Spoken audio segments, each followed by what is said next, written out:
Good afternoon, everyone. Welcome to the March 23rd briefing from the North Dakota Department of Public Instruction. Superintendent Basler will begin this briefing now.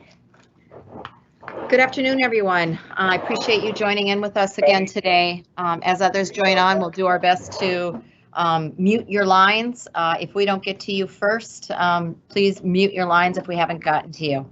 So thank you again. We are in our second week of shutdown for preparation for opening up at the latest on April 1st.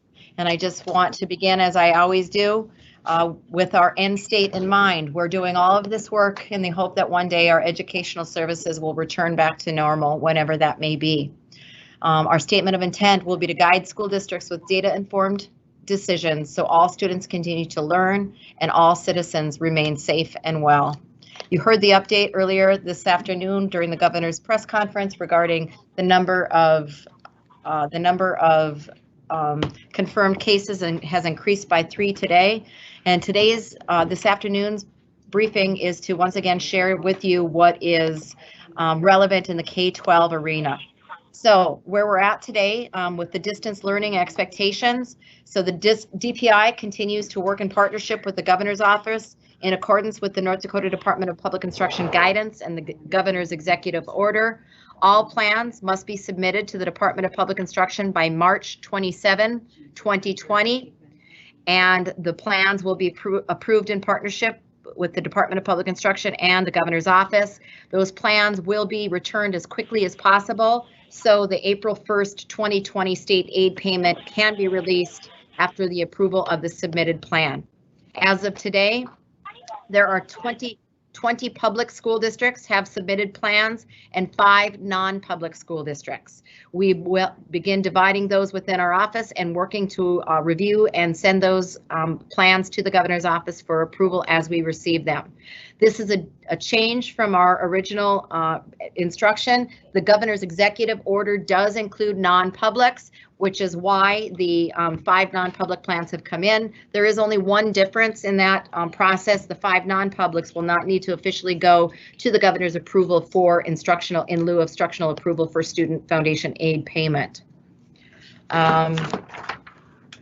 A plan will be reviewed and recommended for approval by DPI and sent to the governor's office. If it is determined that the plan meets the expectation posted under the distance learning tab on the NDDPI website, school districts will be notified of final approval.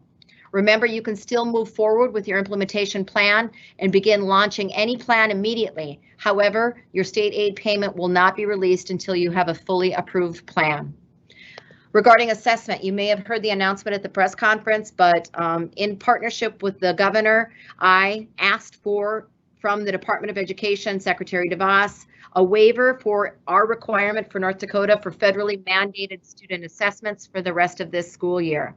We truly don't want the expectations or the burden of a federal assessment to detract from the hard work that is occurring, developing learning systems that support student learning during this unprecedented time. We have canceled the North Dakota state assessments that are normally given each spring for English, mathematics, and science, and we have also canceled the ACT makeup test date on March 24th through April 3rd. For the makeup testing window for students who are taking the ACT, and need accommodations. Most of our students had already taken the ACT this spring, and they were able to take it on March 3rd, and those results obviously will be calculated. Those that were unable to take the ACT exam on March 3rd will have the opportunity to receive a voucher from the state to take the makeup exam in June or July at their convenience.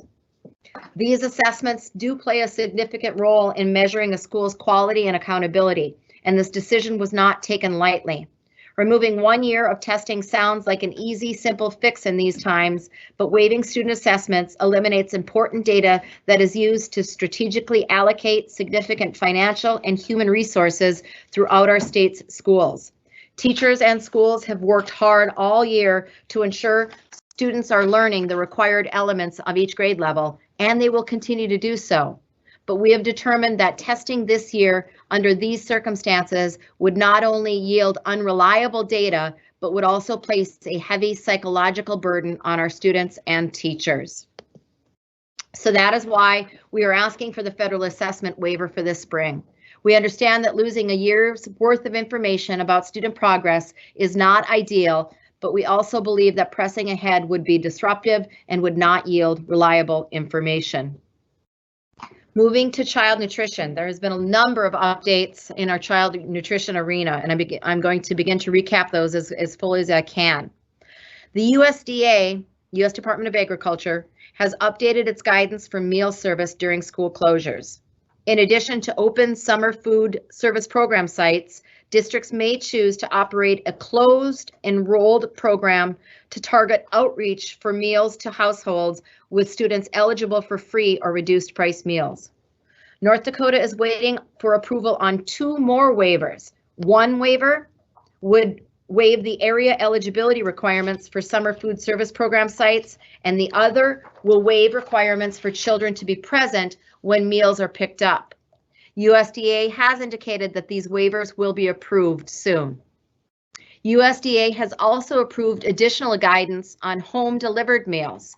Households must provide written consent to the district to have meals delivered at their home. Children do not have to be present when meals are delivered. A maximum of 2 meals per child per day may be delivered. Meals for multiple days may be delivered at one time up to 1 week's worth of meals, equal to 5 school days. Emergency child care centers that are opening in some communities may work with their local school districts to determine if they can provide meals to the center. Guidance has also been issued to Head Start programs to provide meals in non-congregate settings through the summer food service program. Regular child care centers cannot change their meal service program at this time. USDA is also collecting state plans to provide temporary emergency SNAP benefits to children who would receive free or reduced price meals if schools were not closed. DPI child nutrition staff are meeting with SNAP staff on Tuesday, March 24th to learn more about the program and assist in developing a plan for North Dakota students. I asked our child nutrition director, Linda Schler, about this more specifically this morning. Recently, the Department of Public Instruction underwent a technology upgrade and overhaul where we were able to immediately register our students in the free and reduced meal program at our schools if their family was enrolled in SNAP. That was a one-way determination, and at this point there is not a reversal. What we're talking about now is a reversal of eligibility identification, where if students were identified to qualify for free and reduced meals, that they'd automatically become eligible for SNAP. Again, our director is meeting with our staff, with the SNAP staff, to see if there might be a way to more seamlessly deliver this reversal of identification. But at this time, it's unknown. The Emergency Meals to You program is another option that districts may use to implement non-congregate meals to students. This program mails shelf-stable meals to eligible households. So again, this program mails shelf-stable meals to eligible households. More information regarding this program is available on the DPI COVID page under the Child Nutrition section. Now on to special education. There's been lots of updates and additions to guidance from the Department of Education Office for Civil Rights and the Office of Special Education and Rehabilitative Services. They have issued a supplemental fact sheet addressing the risk of COVID-19 in preschool, elementary, and secondary schools while serving children with disabilities. They issued this guidance on March 21st, 2020. The OSEP office has updated the currently posted guidance document, which is on the COVID-19 special education page, to incorporate the information from this March 21st document. There are some significant updates, and I would encourage all of you that had previously referenced this resource or this guidance on our COVID-19 special ed page to revisit that page and familiarize yourself with the new expectations and guidance. The Office of Special Education will be addressing the IDEA timelines page, where reference is made to initial eligibility determination. North Dakota's process for evaluation is somewhat different due to the use of the special education case management system, which we know as TINET. It is anticipated that as this is written in the March 21st Department of Ed document will be confusing to districts and units, and we apologize to that. One specific statement of clarity, though, that we want to be made by the department is important to repeat. To be clear, ensuring compliance with the Individuals with Disabilities Education Act, IDEA, Section 504 of the Rehabilitation Act, Section 504, and the Title II of the Americans with Disabilities Act should not prevent any school from offering educational programs through distance instruction. I'm going to repeat that.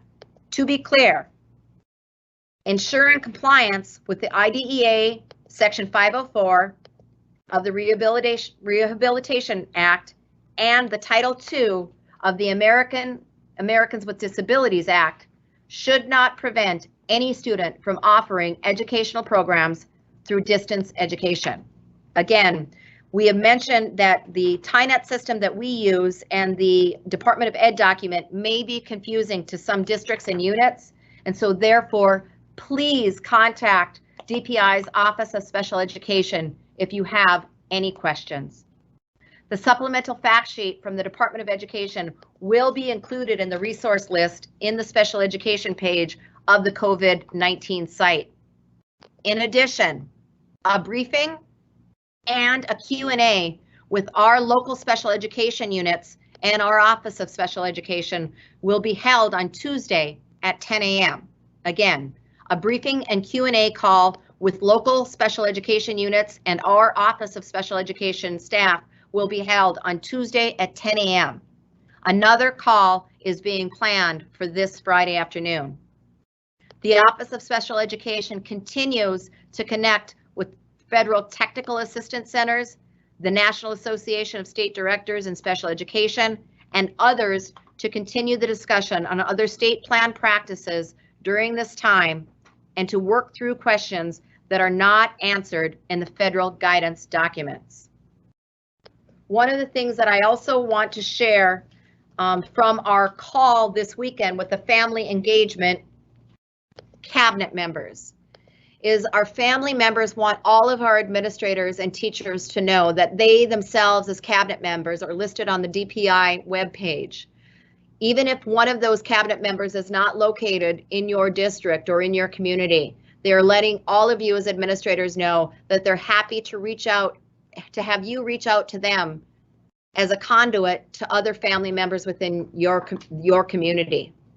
They also want you to know that they are looking forward to the continued partnership that is developing across the state with families and our schools. They are happy and pleased that the important role that K-12 educators play in not only the day-to-day lives of their own children and their own students, but in students all across the state is being elevated, and a spotlight is shown on the important work that is done by K-12 educators. They also want you all to know that they are nervous about the role that they might be expected to play as they continue to telecommute. One family cabinet member shared that he and his wife are both full-time employees of an employer that is asking them to telecommute. They have 5 children. They're very nervous about trying to give 100% to their employers so they can maintain their mortgage payment and pay their bills and continue to be employed while being expected to supervise the education of their 5 children during the day. But they're committed to making it work, and they're committed to approaching this, and they're very optimistic about the things that we can do as we collaborate with one voice, locked arm in arm with educators, leaders, family members, and state agencies. So it was important for me to communicate that to all of you. I will also share that our student cabinet members are actively engaged and have organized themselves to create videos that we'll be sharing with the JIC team, which is the Joint Information Communications team. So our young people will be part of the solution and they are empowered to be the voices through the vehicles that they actively engage each other on to make sure that they're part of the solution as we go through this social distancing. For those of you that watched the press conference, you know that I've been talking a lot about Mr. Rogers. And I know that it's a Monday, and I know that if your staff is feeling anything like our staff and the staff at the Capitol, with the agencies that we're working with, it's been a long 12 days. And there's emotions that are going from excitement and eagerness and optimism about what we can accomplish and what this will lead to as a better North Dakota on the end of this, to a lot of challenges and emotion and fear and instability. So I want to end this call with you today with sharing another Mr. Rogers quote. And Mr. Rogers says, "Some days doing the best we can may still fall short of what we would like to be able to do. But life isn't perfect on any front. And doing what we can with what we have is the most we should expect of ourselves or anyone else." And so I still wish we had Mr. Rogers around to guide us through these tumultuous days, but I think it will be helpful if we all remember that we have 120,000 plus students looking at us, looking to us to be the example that they can follow. So thank you for your work. Be kind to each other, be kind to those around you, and be kind to yourselves. So thank you very much, and I look forward to another day tomorrow connecting with you. That concludes Superintendent Basler's daily press conference debriefing. Thank you. If you have any questions, please email them to Dale Wetzel at Delta Echo Walter Echo Tango Zulu Echo Lima at nd.gov. Thank you and have a great day.